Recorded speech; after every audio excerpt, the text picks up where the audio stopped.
Assalamualaikum warahmatullahi wabarakatuh. Pada pembelajaran kali ini kita akan membahas topik 3 mata kuliah inovasi pendidikan tentang hakikat inovasi pendidikan. Materi-materi yang akan dibahas pada kali ini adalah pengertian inovasi pendidikan, urgensi inovasi pendidikan, manfaat inovasi pendidikan, dan sasaran program inovasi pendidikan.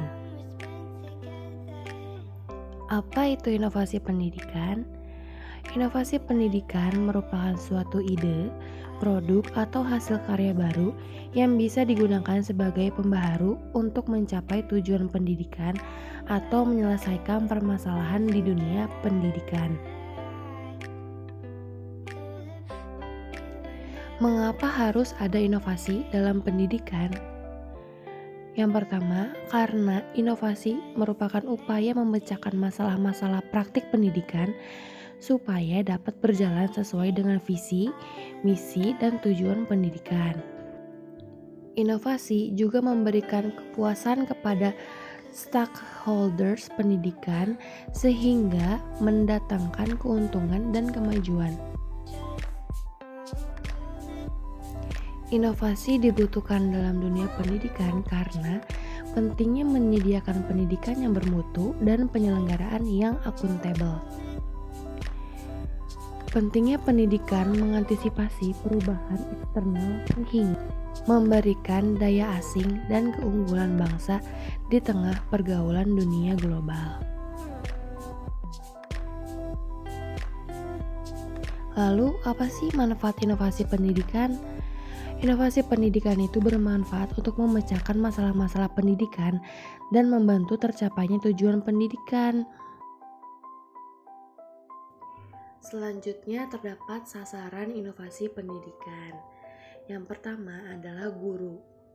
Agar dunia pendidikan dapat lebih inovatif, diperlukan guru yang berkompeten dan memiliki kreativitas yang tinggi. Guru harus mempunyai cara menyampaikan pembelajaran agar belajar itu menarik dan mudah dimengerti.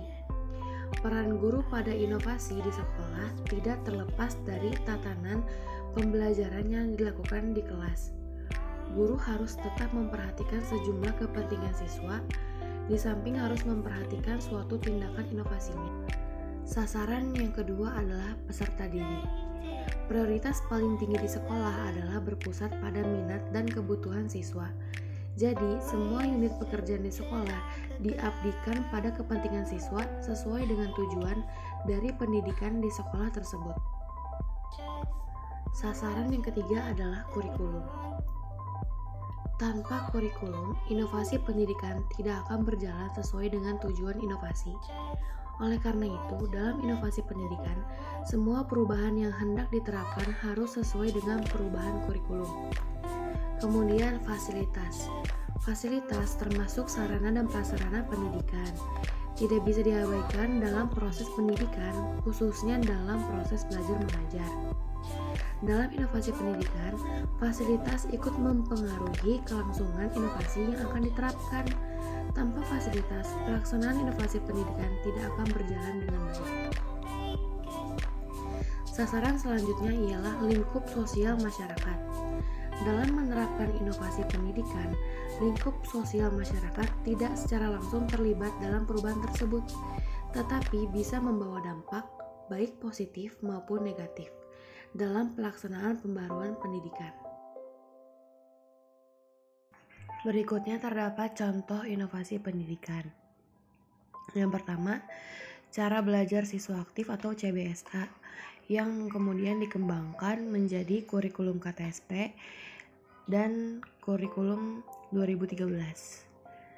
Kemudian terdapat sistem belajar jarak jauh yang sekarang digunakan dikarenakan masa pandemi COVID-19. Jadi terdapat metode pengembangan baru melalui belajar jarak jauh seperti menggunakan aplikasi Zoom, Jmeet, Google Classroom, dan lain-lain. Kemudian sistem pengajaran modul. Di perguruan tinggi sekarang telah banyak pengajaran modul tanpa harus bimbingan guru atau dosen. Kemudian guru pamong. Sekarang telah banyak siswa atau peserta didik yang memiliki guru pembimbing sendiri atau guru. Sekian pembahasan topik kali ini dan terima kasih.